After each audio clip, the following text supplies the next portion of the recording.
Hello viewers, welcome to home cafe. ఈరోజు వీడియోలో నేను మీకు చూపించబోతున్నాను మన ఇంట్లో ఉండే పూజ సామాగ్రిని ఏ విధంగా ఈజీగా క్లీన్ చేసేసుకోవచ్చో నేను మీకు మంచి చిట్కాలతో చూపిస్తున్నాను. సో ప్రాసెస్లోకి వెళ్ళిపోదాం.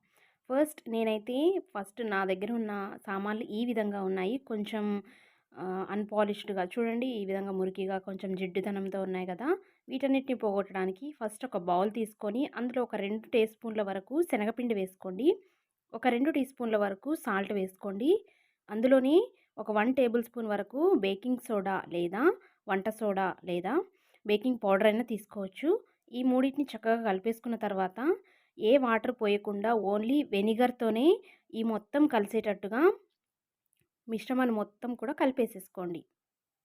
చూడండి, వెనిగర్ నేను ఒక 4 టేబుల్ స్పూన్స్ వేశాను.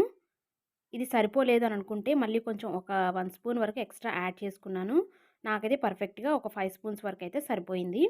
ఒకవేళ ఇంకా కావాలి అనుకుంటే ఇంకా యాడ్ చేసేసుకొని చక్కగా కలిపేసుకున్నాము కదా.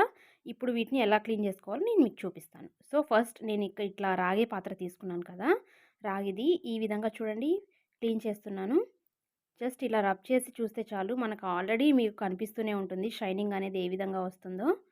సో సింపుల్గా చిట్కాలతో ఈ విధంగా చేసేసుకోండి, ఎక్కువ శ్రమ లేకుండా.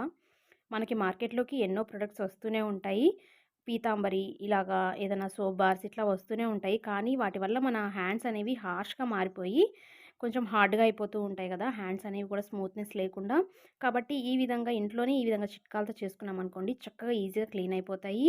ఇందులో హార్మ్ఫుల్నెస్ ఉండేవి ఏమీ ఐటమ్స్ కూడా లేవు కాబట్టి చక్కగా క్లీన్ చేసేసుకోండి. చూడండి రాగి పాత్ర ఏ విధంగా క్లీన్ అయిపోయిందో. కొంచెం క్లీన్ చేసుకున్న తర్వాత మనం ఏదైనా ఒక స్క్రబ్బర్ ఇలా స్టీల్ది కానీ లేదా ఇంకేదైనా స్క్రబ్బర్ తీసుకొని క్లీన్ చేసుకుంటే ఇంకా చక్కగా క్లీన్ అయిపోతాయి అన్నమాట. నేను ఒకసారి మీకు వాష్ చేసి చూపిస్తాను ఏ విధంగా క్లీన్ అయిపోయిందో. ఒకసారి చూడండి, రిజల్ట్ అనేవి ఈ విధంగా వచ్చేసింది కదా. సో చక్కగా క్లీన్ అయిపోయింది. ఎంత పాతగా ఉండేదో చూడండి, కొన్నదానిలాగా ఎంత క్లీన్గా అయిపోయిందో. సో సింపుల్గా ఈ విధంగా చిట్కాలతో మీరు కూడా ఇంట్లోనే ఈ విధంగా ప్రిపేర్ చేసుకొని పెట్టుకోండి. అదేవిధంగా ఇంకో చెంబుకు రాగి చెంబు చూపిస్తున్నాను చూడండి, ఈ విధంగా చక్కగా రాసేసుకొని ఫస్ట్ ఈ విధంగా రాసేసుకోవాలి. రాసుకున్న తర్వాత మనం రుద్దుతూ ఉన్నప్పుడే మనకి ఆల్రెడీ షైనింగ్ అనేది తెలుస్తూ ఉంటుంది. ఇంకొంచెం రబ్ చేయాలి కాబట్టి స్టీల్ స్క్రబ్బర్తో ఈ విధంగా రబ్ చేసుకున్నాం అనుకోండి, ఇంకొంచెం ఎక్కువ షైనింగ్గా ఇంకొంచెం కొత్త దానిలాగా మెరుస్తూ ఉంటుంది.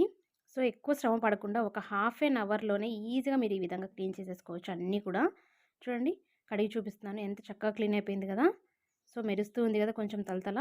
నెక్స్ట్ ఇత్తడి సామాన్లను ఏ విధంగా క్లీన్ చేసుకోవాలంటే అందులోని ఒక 1 టేబుల్ స్పూన్ వరకు డిటర్జెంట్ పౌడర్ కానీ లేదన్నా ఇంట్లో మీరు వాడుకునే ఏదైనా సర్ఫ్ అయినా పర్వాలేదు, అది వేసుకున్నాం అనుకోండి మనకి.